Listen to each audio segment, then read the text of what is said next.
ಎಲ್ಲರಿಗೂ ಶ್ರೀ ಸತ್ಯದರ್ಶನ ವಾಹಿನಿಗೆ ಸ್ವಾಗತ ಸುಸ್ವಾಗತ.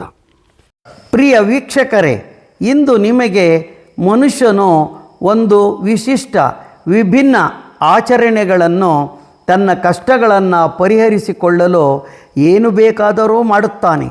ಯಾವ ದೇವರಿಗಾದರೂ ಹೋಗುತ್ತಾನೆ.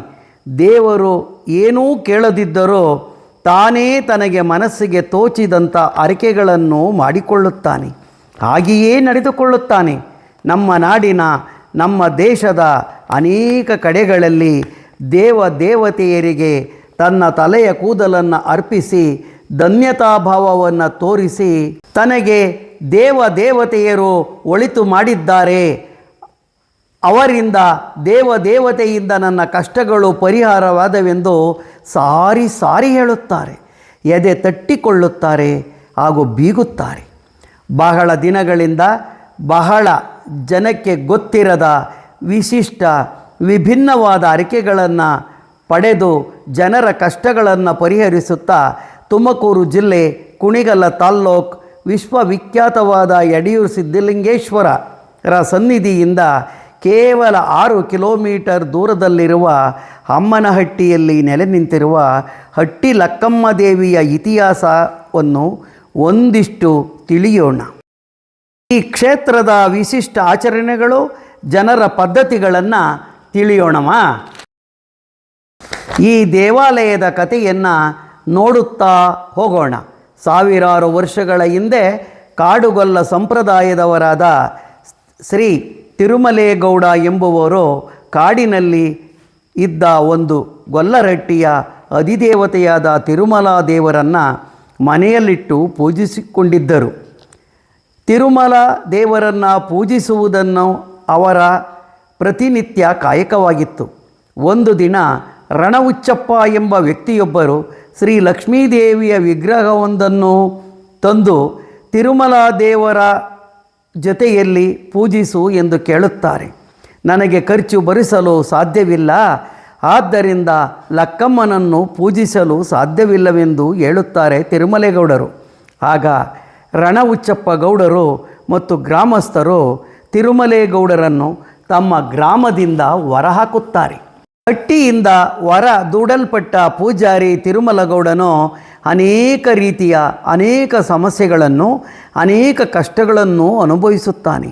ಇದಕ್ಕೆ ಪರಿಹಾರ ಏನೆಂದು ಚಿಂತಿಸಿ, ಆಗಿನ ಕಾಲದಲ್ಲಿ ಕೊರವಂಜಿಗಳು ಭವಿಷ್ಯಕ್ಕೆ ಪ್ರಸಿದ್ಧಿಯಾಗಿದ್ದ ಕಾಲವಾಗಿತ್ತು. ತಿರುಮಲಗೌಡನು ಕೊರವಂಜಿಯನ್ನು ಹುಡುಕುತ್ತಾ ಹೊರಟನು. ಬಹಳ ದೂರ ನಡೆದು ಸುಸ್ತಾಗಿ ಮರದ ಕೆಳಗೆ ಹಾಗೆಯೇ ಮಲಗಿದೆನು. ಅಷ್ಟರಲ್ಲಿ ಒಬ್ಬ ಹೆಂಗಸು ತನ್ನ ಮುಂದಿನಿಂದ ಹಾದು ಹೋದಂತೆ ಭಾಸವಾಗುತ್ತದೆ. ನೋಡುತ್ತಾನೆ. ಆ ಹೆಂಗಸನ್ನು, ತಾಯಿ ಬಾರಮ್ಮ ಇಲ್ಲಿ, ನೀನು ಕೊರವಂಜಿಯೇ ಎಂದು ಕೇಳುತ್ತಾನೆ. ಗೌಡನು ಕೊರವಂಜಿ ಏನಾಗಬೇಕೆಂದು ಕೇಳಿದಳು. ತಿರುಮಲ ಗೌಡನು ತನ್ನ ಮನೆಗೆ ತಂದ ಲಕ್ಷ್ಮಮ್ಮನನ್ನು ನಾನು ಪೂಜಿಸಲು ನಿರಾಕರಿಸಿದ್ದನ್ನು ತಿಳಿಸುತ್ತಾನೆ. ಆಗ ಕೊರವಂಜಿಯು, ಪೂಜೆ ಮಾಡು, ಎಲ್ಲ ಸರಿಯಾಗುತ್ತದೆ ಎಂದು ತಿಳಿಸುತ್ತಾಳೆ.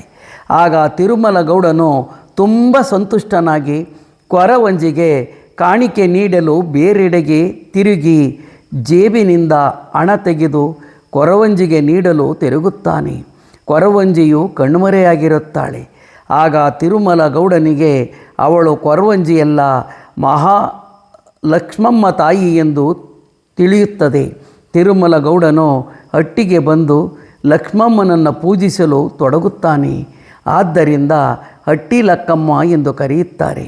ಹಾಗೂ ಅವಳು ನೆಲೆ ನಿಂತಿರುವ ಈ ಜಾಗವನ್ನು ಅಮ್ಮನಹಟ್ಟಿ ಎಂದು ಕರೆಯಲಾಗಿದೆ. ಕಾಲಚಕ್ರವು ಉರುಳಿದಂತೆ ಈ ಕ್ಷೇತ್ರವು ಹಟ್ಟಿ ಲಕ್ಕಮ್ಮ ದೇವಿ ಕ್ಷೇತ್ರವೆಂದು ಪ್ರಸಿದ್ಧಿಯಾಯಿತು. ಈ ತಾಯಿಯ ಪೂಜಾ ಕೈಂಕರ್ಯವನ್ನು ಇಂದಿನ ಕಾಡುಗೊಲ್ಲರ ಪದ್ಧತಿಯ ಪ್ರಕಾರ ಇಂದಿನ ಯಾದವ ಕುಲದ ಪದ್ಧತಿಯಂತೆ ನಡೆಸಲಾಗುತ್ತದೆ. ಈ ಕ್ಷೇತ್ರಕ್ಕೆ ಕುಲ 18 ಜಾತಿಯ ಜನರು ಆಗಮಿಸಿ ಅರಿಕೆ ಮಾಡಿಕೊಳ್ಳುತ್ತಾರೆ. ಇಲ್ಲಿಯ ಅರಿಕೆ ಪದ್ಧತಿಗಳು ಈ ರೀತಿ ಇರುತ್ತವೆ.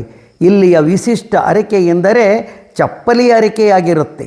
ತನ್ನ ಬೇಡಿಕೆಗಳು ಕೋರಿಕೆಗಳು ಇಷ್ಟಾರ್ಥಗಳು ಸಿದ್ಧಿಯಾದಿದ್ದೆಯಾದರೆ ಈ ಹಟ್ಟಿ ಲಕ್ಕಮ್ಮನಿಗೆ ಹೊಸ ಪಾದರಕ್ಷೆಗಳನ್ನು ಅಂದರೆ ಚಪ್ಪಲಿಗಳನ್ನು ದೇವಾಲಯದ ಮುಂದಿರುವ ಮರಗಳಲ್ಲಿ ಕಟ್ಟಿ ನೇತು ಹಾಕುವ ಮೂಲಕ ಈ ಲಕ್ಕಮ್ಮ ದೇವಿಗೆ ಸಸ್ಯಾಹಾರ ಮತ್ತು ಮಾಂಸಾಹಾರವನ್ನು ನೈವೇದ್ಯವಾಗಿ ಅರ್ಪಿಸುತ್ತಾರೆ.